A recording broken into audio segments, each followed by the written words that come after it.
As surprising as it may seem, and despite the enormous amount of wonderful DC holiday specials published throughout the years, it seems a little ironic that a simple Christmas-themed issue from 2001 ended up becoming one of the best DC specials of all time, in a story simply titled Help by superstar writer Jeff Loeb, and a large star-studded cast of artists, which include some of the biggest names of the 90s and early 2000s, like Superman's main artist Ed McGuinness, Battle Chasers Joe Mad, Good Girl Master Art Adams, Flash and Robin's Mike Ringo, Impulse and Crimson's Humberto Ramos, Cable's Ian Churchill, and even the highly controversial Rob Liefeld. Each artist was given 3 pages to work their magic. In a somewhat of an anthology issue that followed Superman in his journey to give a Christmas present to each Justice League member and colleague, acting as a sort of a Santa Claus, for the lack of a better word. And it's precisely this, the combination of all these elements together, that has made this little comic turn into such a powerhouse of an issue. Now, one thing you need to keep in mind though, before we begin, is that this issue takes place at a time where Luthor, the most brilliant and dangerous mastermind on Earth,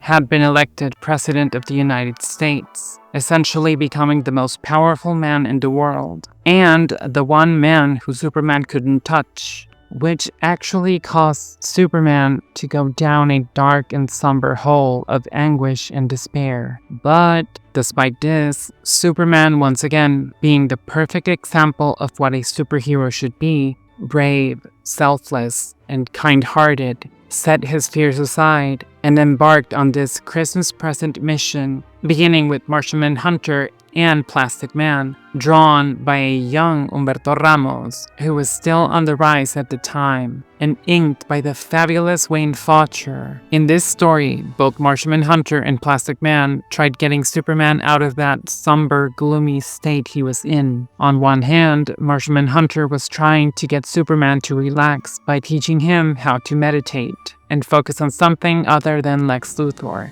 However, after failing to do so, Martian Manhunter confessed he was unfazed by the fact that an evil man had assumed such a powerful position, given how little sense human politics made to him anyways. On the other hand, Plastic Man, being the goofy guy that he is, simply told Superman a very silly and simple joke, secretly trying to help Superman by making him laugh, which he unexpectedly did, getting a small chuckle out of him. After that light-hearted moment, Superman left, but not without first giving Martian Manhunter a big box full of Oreos, while Plastic Man received a box full of rubber bands. The third JLA member to receive a Christmas gift from Superman was Aquaman, drawn by the controversial Rob Liefeld, and inked by the fitting Norm Rapmond. Aquaman and Superman have been having some tension orchestrated by Luthor, who was successfully beginning to plant the seeds to drive those two apart. But regardless of that, Superman, being Superman, managed to get on his good side,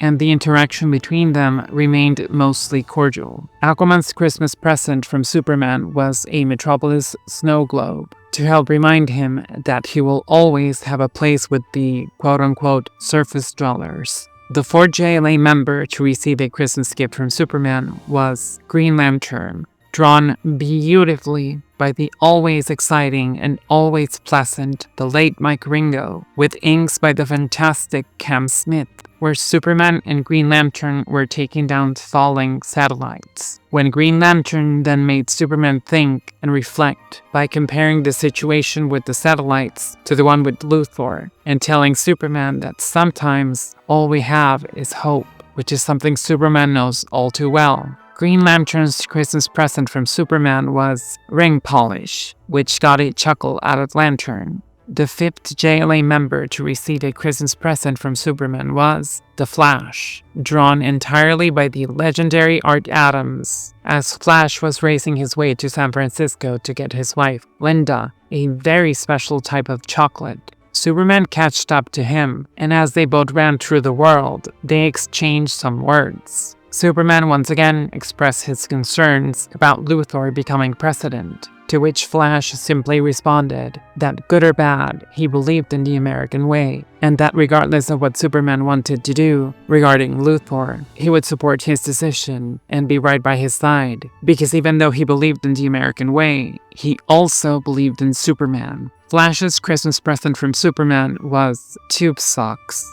By the way, and excuse me for saying this, but this is extremely distracting, at least for me.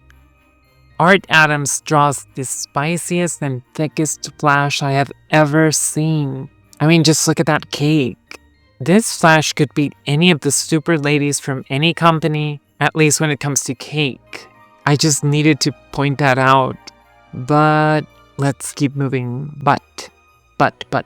The sixth JLA member to receive a Christmas present from Superman was Wonder Woman, who, drawn by the notorious Ian Churchill and inked again by Norm Brabant, partaked on a friendly brawl with Superman, attempting to both help ease his mind, unwind, and relieve some tension. But after no luck doing that, Diana then suggested some time alone with Lois, away from it all, just the two of them, to which Superman agreed to. He then gave Wonder Woman a small but beautiful golden Mjolnir replica, and then they both shared a very inappropriate kiss, which would have been weird had they not been known for doing that out of the whim every now and again. But anyways, you know what? No, hold on.